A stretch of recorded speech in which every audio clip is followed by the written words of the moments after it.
नमस्कार दोस्तों, मैं हूं रोहित और आप एक बार फिर से जुड़ चुके हैं विद्या विहार प्लेटफॉर्म के साथ।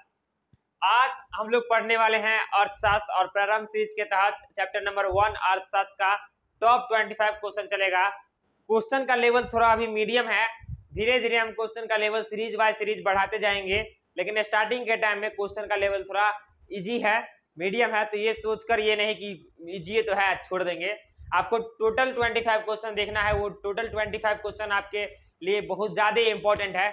चलिए वीडियो के आगे बढ़ने से पहले एक बार मैं कह देना चाहता हूं, आप लोग अगर नए हैं तो चैनल को सब्सक्राइब कर लीजिए और हाँ, एक हो सके तो एक लाइक भी दबा दीजिए। और जो भी दिक्कतें आए हमारे वीडियो के माध्यम से, आप सभी आदमी से रिक्वेस्ट है कि आप कमेंट में जरूर बताएं।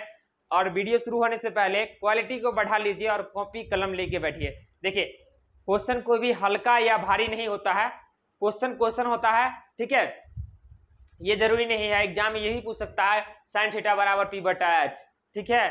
तो इसलिए लेवल से घबराना नहीं, लेवल धीरे धीरे बढ़ता है, एक ही बार में हमको पहाड़ पर नहीं चढ़ना है, धीरे धीरे चढ़ेंगे लेकिन चढ़ाएंगे जरूर, ठीक है। चलिए शुरू करते हैं पहला क्वेश्चन की तरफ से। आज देखिएगा आपको जैसे कि थंबनेल अट्रैक्टिवनेस लग रहा है आपको, थोड़ा बहुत क्वेश्चन का तरीका भी, थोड़ा क्वेश्चन अलग कलर में दिक्कत हो रहा था एक कलर में, तो इसलिए हम अब थोड़ा दिक्कत मतलब परफॉर्मेंस इंक्रीज किए हैं। चलिए वीडियो को बढ़ाते हैं, पहला नंबर क्वेश्चन शुरू करते हैं। पहला हमारा क्वेश्चन है, देखिए पहला क्वेश्चन है हमारा, क्या बाबू पहला क्वेश्चन, अर्थशास्त्र का पिता किसे कहा जाता है? अर्थशास्त्र का पिता किसे कहा जाता है? आपको पता है अर्थशास्त्र का पिता किसे कहा जाता है? सर जो अर्थशास्त्र का पिता है वो एडम स्मिथ को कहा जाता है। किसको? एडम स्मिथ को। देखो हेरोडोटस को कहा जाता है इतिहास का पिता, हेरोडोटस को कहा जाता है इतिहास का पिता। और ये चाणक्य जी है जो ये क्या लिखे थे, ये अर्थशास्त्र पुस्तक के रचयिता है, ये अर्थशास्त्र पुस्तक के लेखक हैं, ठीक है, अर्थशास्त्र के लेखक हैं। आर्यभट्ट जी थे, ये शून्य के आविष्कार किए हुए थे, दशमलव का आविष्कार किए हुए थे, है ना, देख लीजिए। किसी को दिक्कत? ठीक, चलिए नेक्स्ट क्वेश्चन पे चलते हैं हम लोग। अभी भी अगर कोई आदमी लाइक नहीं किए हैं तो लाइक कर लीजिए। चलिए अगला क्वेश्चन हमारा, अर्थव्यवस्था कितने प्रकार की होती है? बाबू अर्थव्यवस्था कितना प्रकार का होता है? तो अर्थव्यवस्था है सर, अर्थव्यवस्था 3 प्रकार का होता है। कौन कौन सर? तो जो है सो अर्थव्यवस्था पहला होता है समाजवादी अर्थव्यवस्था, दूसरा है मिश्रित अर्थव्यवस्था, तीसरा है पूंजीवादी अर्थव्यवस्था, या फिर कोई आगे पीछे हो गया उसके लिए दिक्कत नहीं। तो टोटल कितना है? 3 गो है सर। कितना? 3 गो अर्थव्यवस्था है, ठीक है। चलिए अगला क्वेश्चन पे चलते हैं। अगला क्वेश्चन क्या है सर? अगला क्वेश्चन है, उत्पादन के कितने साधन हैं? उत्पादन के बाबू कितने साधन है, बता दो आप लोग। उत्पादन के बाबू कितने साधन है? 5 साधन है। कितना? 5 साधन। आपको पता है? पता है तो कमेंट कीजिए, ठीक है। मुख्य 3 गो है, जब तक मुख्य ने लगा रहे तब तक आप 5 मारते रहिए। अगर लिखा रहेगा उत्पादन के मुख्य साधन कितने हैं तो वो 3 है, ठीक।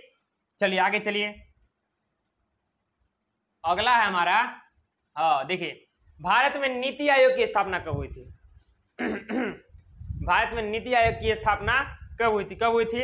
1950 में, 1951 में, 2005 में और 2015 में। कब हुआ था? कब हुआ था रे? पता है? ये हुआ था 1 जनवरी 2015 को, 1 जनवरी 2015 को हुआ था, ठीक है। चलिए आगे देखिए, अगला है,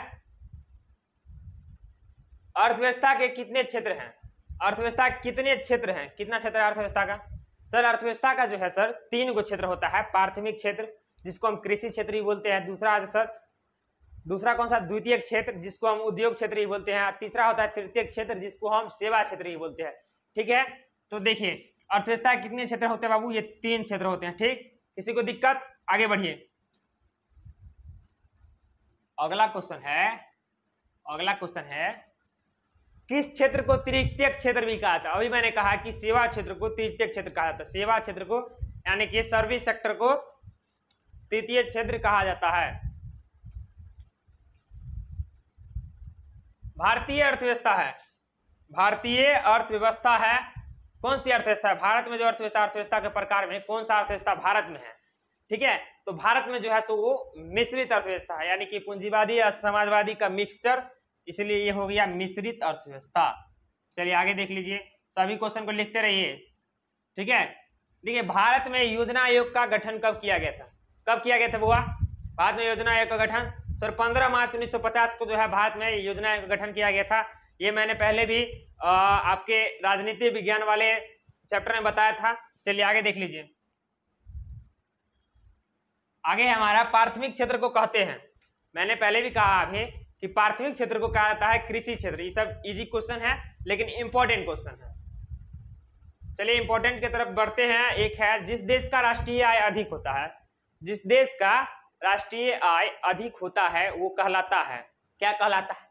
हमारे पास बेसी पैसा रहेगा तो अमीर कहलाएंगे, ठीक है। तो देश की भाषा में क्या हो जाता है बाबू? विकसित हो जाता है। क्या? विकसित। यानी कि जिसका राष्ट्रीय आय अधिक होता है वो विकसित कहलाता है। आगे देखते हैं। आगे है किस क्षेत्र को द्वितीयक क्षेत्र कहा जाता है? किस क्षेत्र को द्वितीयक क्षेत्र कहा जाता है? अभी किसको बताए थे? उद्योग क्षेत्र को। किसको बाबू?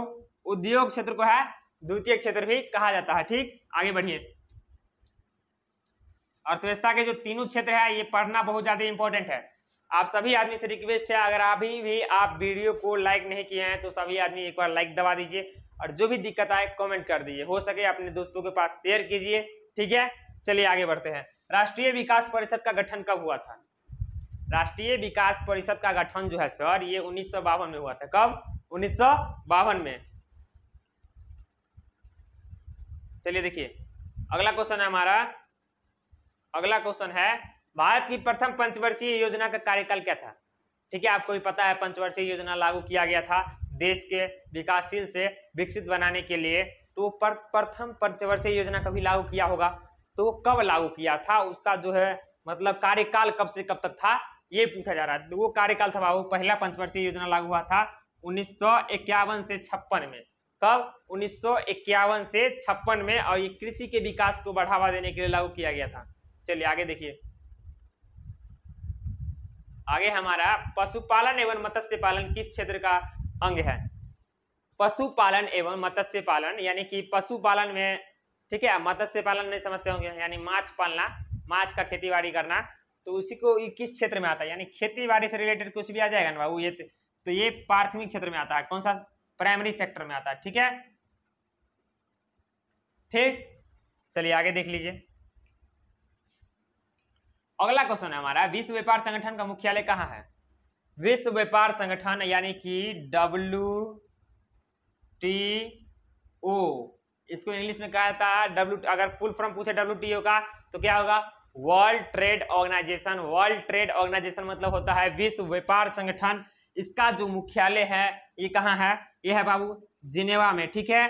अब बाकी देखिए ये टोक्यो जो है ये जापान की राजधानी है, जापान की राजधानी है। वाशिंगटन अमेरिका की राजधानी है, वाशिंगटन जो बाबू अमेरिका की राजधानी है, और दिल्ली भारत की राजधानी है, ठीक है, यानी कि न्यू दिल्ली भारत की राजधानी है। ठीक, किसी को दिक्कत? आगे बढ़िए। आगे हम बढ़ते हैं अगर, तो देखिए इनमें से तीसरा राज्य का, निम्न में से पूछा तीसरा राज्य। केरल तो बहुत ज्यादा विकसित है, महाराष्ट्र तो बोला ही नहीं जाए, दिल्ली भी बहुत ज्यादा। बचा हमारा बिहार, सब चीज में पाछू हम ही सब छिए बुझल। जो बिहार है बाबू अभी भी बहुत पीछे है, पिछड़ा है। देख रहे हैं अभी बिहार के कुछ हिस्सों में गंगा का जो बाढ़ आया है, बहुत सारा हिस्सा तबाह हो चुका है, बर्बाद हो चुका है, गांव का पूरा जमीन कटकर नदी में बह गया है, ठीक है।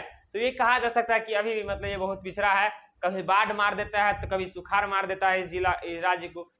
बोले एक नारा है संपूर्ण क्रांति का नारा किसने दिया था?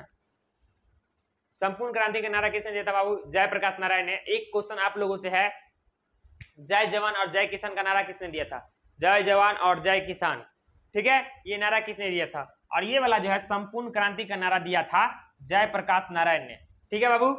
अभी भी आप लोग अगर कोई बच्चे लाइक नहीं किए हैं तो वीडियो को जरूर लाइक कर दीजिए, ठीक है। और कोई भी दिक्कत हो आप कमेंट में बात कीजिए हमसे। चलिए आगे देखते हैं। बिहार में किसकी प्रधानता है? कहा जाता है कि बिहार एक सर कृषि प्रधान देश है। कहते हैं कि बिहार एक कृषि प्रधान देश है, तो प्रधानता किसका बाबू? कृषि का ना होगा है? चलिए आगे देखते हैं। सारा क्वेश्चन लिखते रहो, किसी को आगे पीछे हो जाए तो पॉज करके देख लेना, है ना। वैसे हम चलिए देखिए, योजना आयोग को भंग कर कौन सा आयोग बना था? जो योजना आयोग था ना उसी को भंग करके 1 जनवरी 2015 को जो है सो नीति आयोग बनाया गया था, जिसके दोनों के जो है मतलब अध्यक्ष कौन होते हैं, दोनों का योजना आयोग का भी नीति आयोग का अध्यक्ष कौन होता है, प्रधानमंत्री स्वयं होता है। ठीक है, तो कौन सा आयोग बना था, वित्त आयोग, राज्य वित्त आयोग, नन सर नीति आयोग बना था सर। ठीक है, ठीक, किसी को दिक्कत? चलिए आगे देख लीजिए,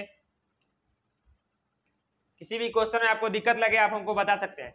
खनन को किस क्षेत्र में रखा, खनन है ना बउआ, यानी कि खनन को भी प्राइमरी सेक्टर में रखा जाता है। ठीक ठीक, आप पूछे सर कैसे, यानी खनन करके कोई चीज निकालते हैं तो वो कच्चा प्रोडक्ट हमें प्राप्त होता है, जैसे कच्चा तेल कहीं से मिल गया, कहीं से सोना मिल गया, चांदी मिल गया, तो उसको फिर उद्योग क्षेत्र में भेजा जाता है, तैयार किया जाता है। और सेवा क्षेत्र में हम अगर सेवा क्षेत्र ऐसा तृतीय क्षेत्र में हम उसको प्राप्त करते हैं। ठीक है, चलिए आगे देखते हैं।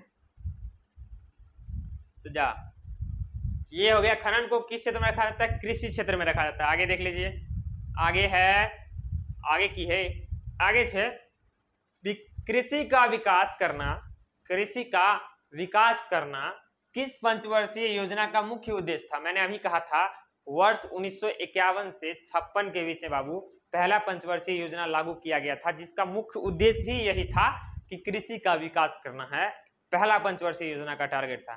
ठीक है, जैसे हम पढ़ रहे थे, हमारा टारगेट है कि हम बिहार बोर्ड मैट्रिक में टॉप करें, तो टॉप करना है तो विद्या बिहार आना है। ठीक है, तो इसलिए जब आ गए हैं तो देख लीजिए कौन सा था, पहला था, कार्यकाल क्या था 1951 से 56। ठीक, चलिए आगे देख लीजिए, 22 नंबर है,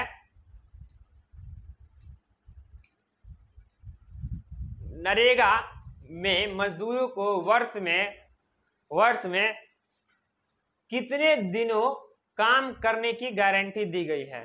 ठीक है, ये नरेगा योजना था, उसको बदलकर मनरेगा कर दिया गया है अब। ठीक है, तो नरेगा में बाबू कितने दिन का था, गारंटी की 100 दिन का हम गारंटी देते हैं कि तो कुछ जाए साल में तुमको 100 दिन काम करना नरेगा के तहत निश्चित है, तुमको ये दिया जाएगा। लेकिन भ्रष्टाचारियों ने जो है इसको सही रूप में चलने नहीं दिया, अब बिल पास करवा देता, पैसा ऊपर करवा लेता था, काम 100 दिन नहीं करता था कोई।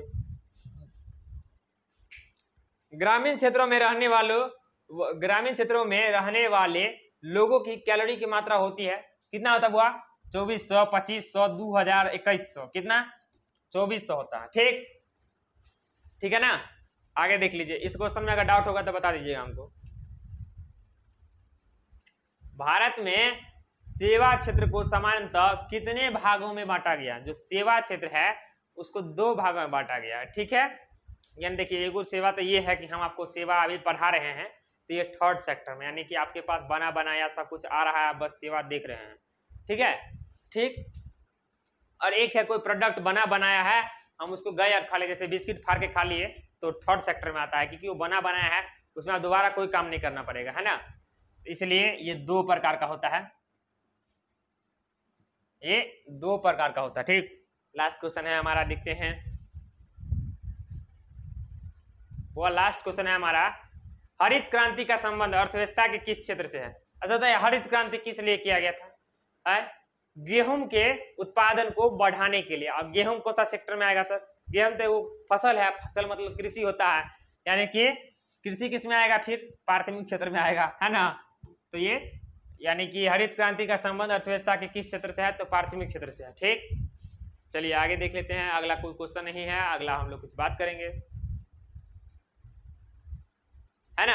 अगर आज के वीडियो में किसी को किसी प्रकार का दिक्कत हुआ हो तो आप हमको जरूर कमेंट में बता सकते हैं। ठीक है, मिलते हैं आप लोगों से नेक्स्ट वीडियो में। आप लोग से उम्मीद है कि आप लोग अच्छे से पढ़िए, ताकि आप अपने भी विद्या विहार का रिजल्ट कल को बिहार के